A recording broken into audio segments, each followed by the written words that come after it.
pasó en el verano de 1947 en Jumilla, en Murcia. Uh-huh. Y bueno, en concreto le pasó a Próspera, ¿vale? Y a su hermana Ana. Ajá, o sea, hay doble contacto. O sea, aquí no estamos hablando de una persona única. La contactada realmente fue Próspera, pero la primera toma de contacto la vivieron las dos. Ajá, perfecto. Pues cuéntanos. Próspera tenía 7 años y Ana 11 años, ¿vale? Uh-huh. Y un día, en pleno verano, vieron en la cocina de su casa un objeto discoidal uh-huh. Que iluminaba toda la casa. Uh-huh. En su propia casa. Estamos hablando de dentro del propio domicilio, objeto discoidal. Dos casos curiosos, el que nos comentaba antes Silvia, y ahora ese objeto dentro del propio domicilio. Continúa, Leila. Entre 2 ventanas vieron el objeto. Y de este objeto salieron 2 seres de entre 1,40 m a 1,20 m, Ajá. vestidos con un traje blanco, ajustado también mucho, como ha comentado Silvia antes, Ajá. y con la cara muy delgada y con unos ojos muy grandes, alargados. La típica imagen que tenemos de los extraterrestres, ¿no? Ajá. Así pequeños. Los grises, correcto. Sí, exacto. Sí. Uh-huh. Al parecer, supuestamente, estos seres acaban entrando en la casa. Ajá. Y tiene una conversación con las niñas. Uh-huh. A partir de ese momento, la hermana mayor, Ana, dice que no recuerda prácticamente nada. Que tiene la impresión de como si en esos momentos hubiese tenido 24 o 48 horas en blanco. Uh-huh. No sabe si el objeto quedó, si el objeto se fue o qué, no recuerda nada. Esto es muy típico en casos de personas abducidas o que tienen una pérdida de espacio-tiempo. Comentan justamente ese hecho, ¿no? No saben tampoco, llegan al punto de no saber cuál es el tiempo en realidad que han perdido, porque dicen, bueno, sí, he podido perder 24 como he podido perder 48, no soy consciente, de hecho, pues lo último que recuerdo es esto y ya después ya no recuerdo nada más hasta este punto. Y claro, lógicamente, pues ahí es donde pueden ellos más o menos hacer un cálculo por encima del tiempo perdido. Coméntame, sigue comentándome, Leila, sigue comentando. En cambio, Próspera, la hermana, sí que fue teniendo pequeños, digamos, visiones de lo que pasó. Ajá. Ella recuerda que los visitantes le pidieron un vaso de agua que nunca se llegaron a tomar. Uh-huh. Se interesaron por las fases de la luna que aparecían en un calendario. Uh-huh. Y volvieron a desaparecer, asegurándole a las niñas que regresarían a por una de ellas. Uh-huh.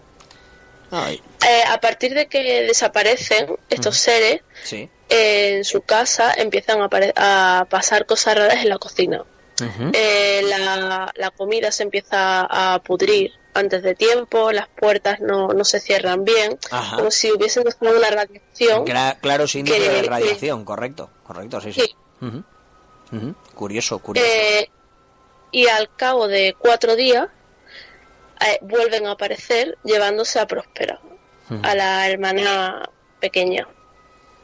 Uh-huh. Una vez dentro, ¿vale? Se la llevan a su platillo. Ajá.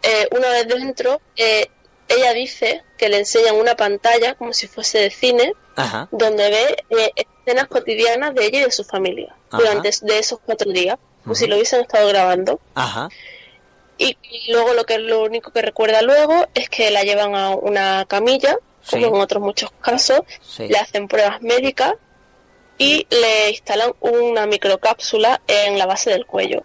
En la base del cuello. Curioso esto que comentas ahora, porque justamente en el caso que yo relataba anteriormente, la persona en cuestión que vive este caso, lo primero que yo le pregunté fue si había notado algo extraño en la base del cuello, en la parte de la nuca, etcétera, y bueno, pues esa persona no había hecho la revisión correspondiente y no sentía o no notaba absolutamente nada. Entonces la llevan a esa camilla y le implantan, como tú dices, una cápsula en lo que sería, bueno, pues la base de la... Correcto, sí. En teoría lo que ella dice, no sé si eso se ha podido llegar a demostrar claro. o no. Nos quedamos con este caso con el relato del protagonista, sí. Sí, pero ella no recuerda nada hasta 30 años después. O sea, tarda 30 años en volver a tener el recuerdo de eso que le han colocado ¿O hablamos del recuerdo de lo que sucedió dentro de ese, vamos a llamarlo, ovni? Exacto, el recuerdo de lo que sucedió no empieza a tenerlo hasta 30 años después, que es cuando empieza a tener, digamos, sueños, no me sale la palabra, le vienen imágenes, de hecho ella llega a ir a médicos, a psicólogos, hasta que empieza a recordar todo. Y bueno, y una de las cosas que recuerda es que le dicen que efectivamente eso no lo recordaría hasta tiempo después, y que volverían a por ella años después.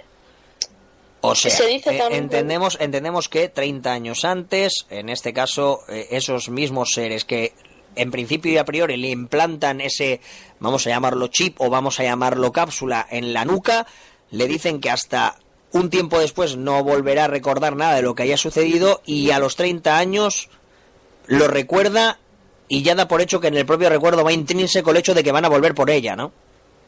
Sí, bueno, de hecho se dice que estos seres volvieron a aparecer años después en la propia Jumilla, en la playa de San Juan de Alicante y aquí en Girona. Y que en esas visitas esos seres mostraban interés por el estado de esta niña, preocupándose incluso por su salud. Eso es lo que se... Bueno. ¿A quién ya? No lo sé. Claro, pero bueno, cuidado. Yo lo que no sé si sobre el caso este en cuestión ha quedado registro del recuerdo a los 30 años de lo sucedido.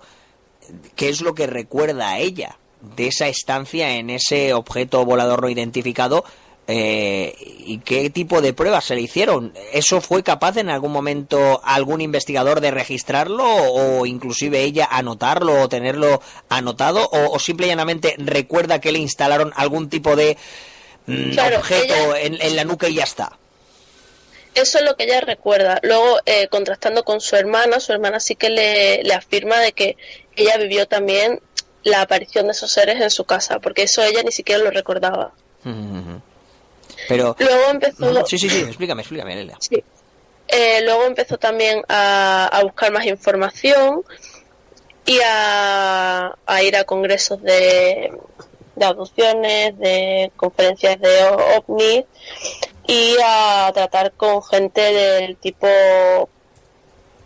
El investigador, no me sale ahora, Antonio Rivera, el otro contactado, el ufólogo Paco Padrón, y a ir a psicólogos y hacer regresiones para recordar. ¿Y en esas regresiones se obtiene más información al respecto o simple y llanamente pues...? No, ella sigue recordando eso y dice que en un campamento que fue conoció a una mujer que también había sido contactada y que le aseguraba que años después iban a volver a reencontrarse también con esa mujer. Y ella a día de hoy pues sigue con la esperanza de volver a encontrarse con esta mujer y con esos seres. Claro. Es que, Fran, hay que decirlo, y hay mucha gente que y de hecho nos lo anotan, el hecho de la abducción, el contactado, qué diferencias hay en este caso pues a la hora de tener un contacto pues con el fenómeno ufológico, y es que hay hasta 4 tipos diferentes, ¿no? Los 4 tipos que hemos comentado, ¿no? En el que una persona solamente es capaz de ver un objeto, y no nos referimos a un objeto desde cerca, el hecho de tener directo, en este caso, una visualización directa del objeto, en el caso en el que ya entra en contacto con esos seres, y ya el caso extremo es en el que esa persona es secuestrada ya directamente, y bueno, pues como podemos comentar o hemos comentado, en esa 4ª fase en la que, bueno, pues es una sensación totalmente brutal, porque los entes o entidades que pues acostumbran a, pues parece ser que no tratan tampoco muy bien a los supuestos abducidos, que ahí, Fran, ya entrarías tú pues seguramente, y como Miki Nieto y el que te habla en este caso, o les habla a todos los oyentes, pues a entrar si realmente estamos hablando de seres de otros planetas o seres de nuestro propio planeta que pues les gusta jugar un poquito a hacerse pasar por esos seres. No sé cómo lo ves tú, Fran, compañero. Bueno, pues a ver, yo diría que podríamos estar hablando de seres de este planeta conjuntamente con seres de otro planeta. Experimentación pura y dura interestelar, ¿no, compañero? Interestelar y terrícola, o sea, estamos hablando... Sí. Claro, ya aquí estaríamos hablando, a ver, lógicamente la primera hora se nos acaba, hemos tocado pues 2 casos de contactados, no hemos tratado ese tipo de abducciones traumáticas, ¿no? El caso que tú me comentabas antes de Montserrat es Luis Grifols, que se reúne los días. Grifols, correcto. Gracias por el apunte.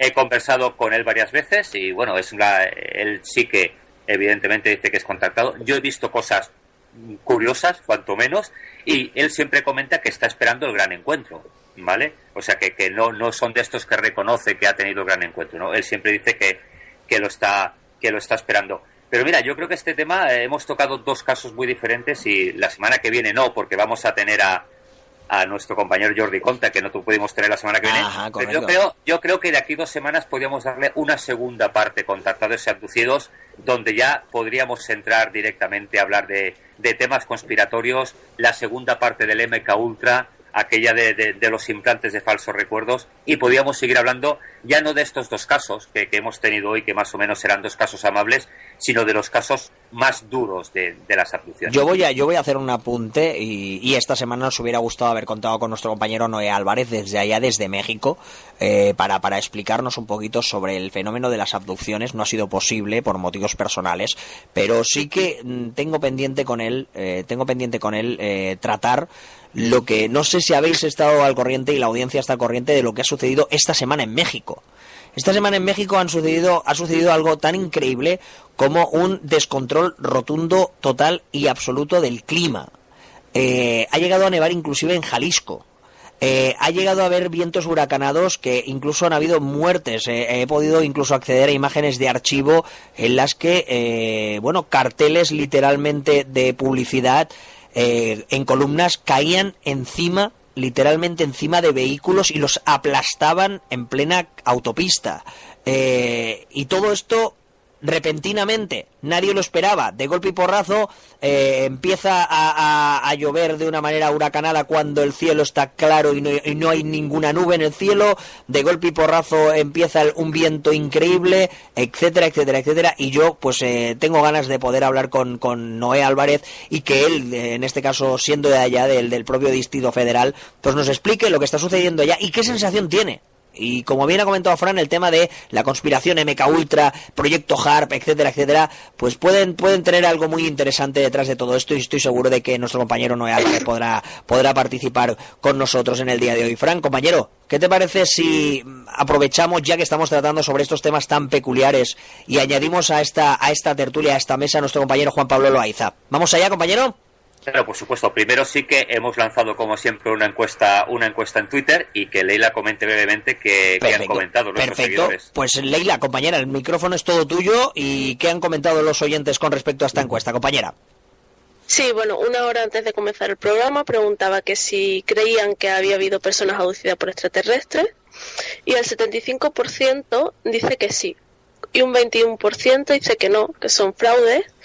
Y el 4% que no sabe no contesta. Bueno, hay gente que nos deja el comentario de que sí, que sí que existen, solo que muchas personas se aprovechan para lucrarse. Bueno, un 75% es una cifra muy, muy, muy elevada, ¿eh? Estamos hablando de números muy elevados, pero que creo que es importante también este hecho en cuestión, ¿no? Anotar cómo la audiencia pues cree en el fenómeno, cree que realmente hay personas que lo viven, y aquí siempre lo decimos, ¿no? El verdadero protagonista es la persona que explica el suceso que ha vivido en sus propias carnes. Que después esa persona esté inventando o no inventando, eso ya queda pues en el haber de cada uno. La verdad, mucha gente lo ha pasado mal con este tipo de acontecimientos y lógicamente pues no creo que sea nada agradable explicar algo que después puede acabar explotándote en tus propias manos. Incorporamos en este caso a Juan Pablo Loaiza en este preciso instante a esta mesa de contertulianos. ¿Estás ahí, no, Juan Pablo, compañero? Hola, muy buenas noches a todos, a la mesa, a las personas que nos escuchan en esta parte y al otro lado del Atlántico. Bueno, pues ya tenemos aquí en este caso en esta mesa a nuestro compañero Juan Pablo Loaiza, que sobre este tema que estamos tratando, el tema de las abducciones, estoy seguro de que él también tendrá su granito de arena que aportar y muchos diréis, bueno, a ver,